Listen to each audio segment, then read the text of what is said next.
Brock Fettig, who is even on the year at 9-9, lost a couple of close decisions in those road tilts to Utah Valley and Wyoming last week, and the young man excited for his opportunity to get back here to Brookings tonight. Absolutely. We've talked about Brock Fettig a lot in his journey, and now it's kind of talking about Brock Fettig, and the journey is continuing, but he's the man. So how can you step up and get some of these wins that are going to be meaningful? I think this is one that he wants to go and get, right? This is a match that he's able to be in. It's a match that he can go get, but a lot of it's confidence with Brock.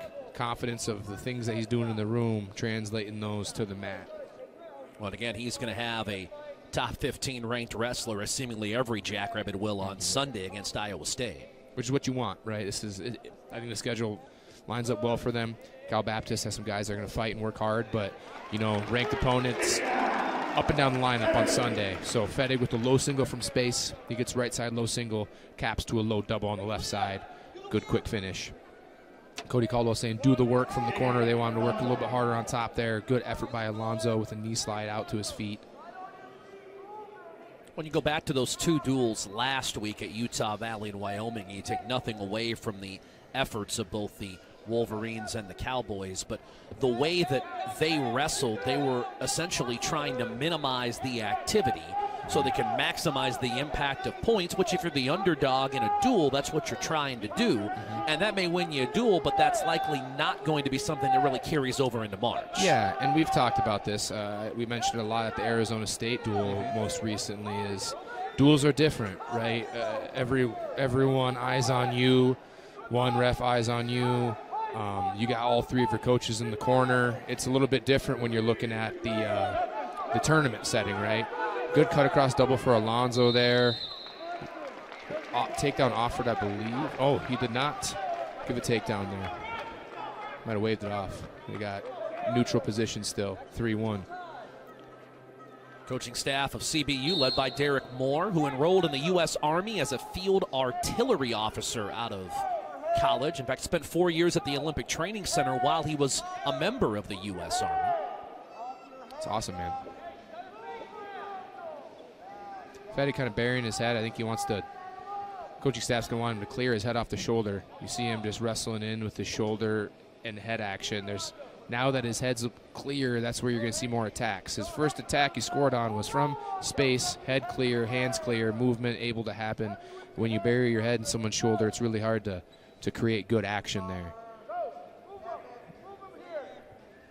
You want to minimize the obstacles to the legs. So when you're putting your head in his shoulder, that's just another thing to get through, right? They go re-attack there. Good action from both guys. 20 seconds on the clock. Post double from space. Good action from Fettig.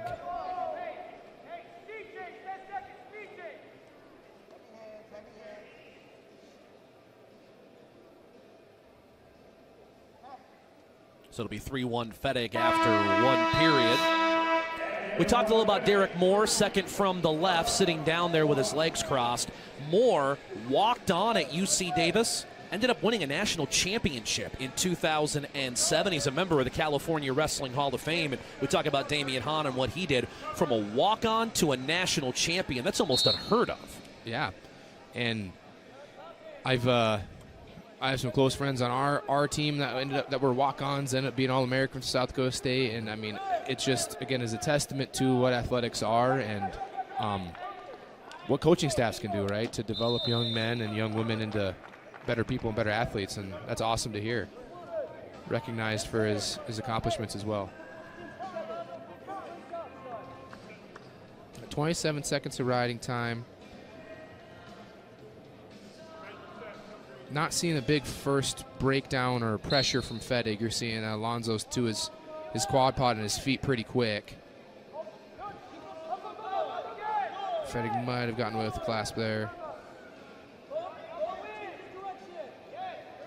Gonna want a big return here. Don't want to give up a quick stall call.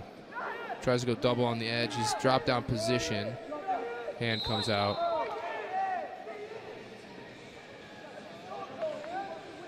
.48 seconds riding time accumulating. Hard ride, not easy. It's Caldwell, who popped up off the SDSU bench. A lot of laughs over there. Look at Cam Simaz just relaxed over there on one leg. Postured up. Cam Simaz exuding confidence. You see that some things too. You see Cam, he works a lot here with Fettig in these positions too. And honestly, if you're Fettig, if you can get one more reset here, 1 point escape offered. If you're able to get one more reset there, that would be nice to accumulate a little more riding time. But ref offers one. Got a 3-2 match going on.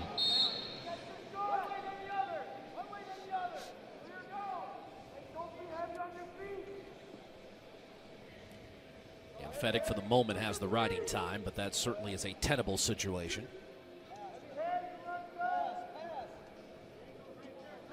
Alonso from California. Yeah, they're both doing that same thing from space. Both of their attacks have come from space, and they both bury their heads in each other's shoulders, and you're not seeing a lot of action, right?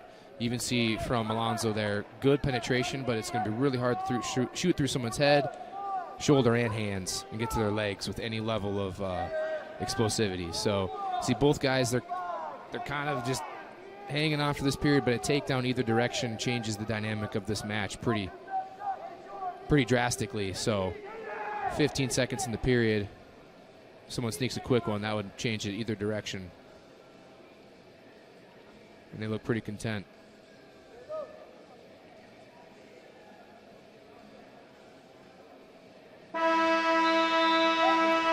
Fettig up a point as we go to the third.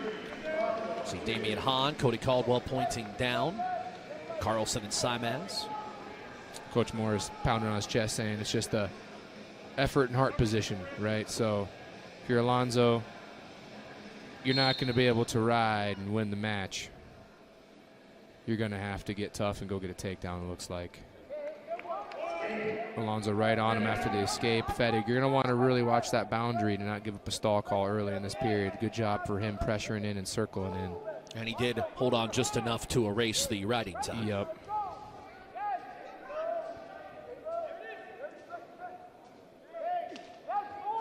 Fettig, the Bismarck native, scholar All-American. And you mentioned off of that road trip, I think Brock Fettig is just he's seasoned in these close matches, and sometimes, man, great over tie, quick tap to a single leg, like a sweep double. Good job having his feet set. Coaching staff saying cut him. They want some more points. But like I'm saying, you know, stuff like this, when you have those close matches, sometimes you're like, I'm tired of the close match. I need to open it up in that third period. And 1 minute, he goes and gets a takedown. We're looking at a major decision with the riding time. Well, like you're saying, in the case of Fettig, he's somebody that really all he's lacking is the salt and pepper, a little seasoning. Yep. Now you got to ride out here. Coaching staff saying hold him. And I see Damian Hahn say get one more. And I think I agree with the go get one more, because if you get one more, you are sealing this major decision. You got to sit Turk here. He's going to want to clear. Danger position's what he's looking for. There's no swipes yet. Danger 1, danger 2. See, now you don't have to worry about an easy escape at the end of the period, no major decision, but that's a kudos to Brock Fettig. At the beginning of this period, we're talking about Alonso going and getting a takedown to win the match, and now we're talking about needing an escape and a takedown not to get majored. I felt part of that decision there at the end, too, was that Fettig could sense that he had a distinct advantage there and took advantage of that. Yeah, an attitude change, right? Yeah. I think we were subtly mentioning it. Close matches against Utah Valley and Wyoming, sometimes you have enough of it, and if it's a guy that you know you should beat, you go get it. 14-4 decision there.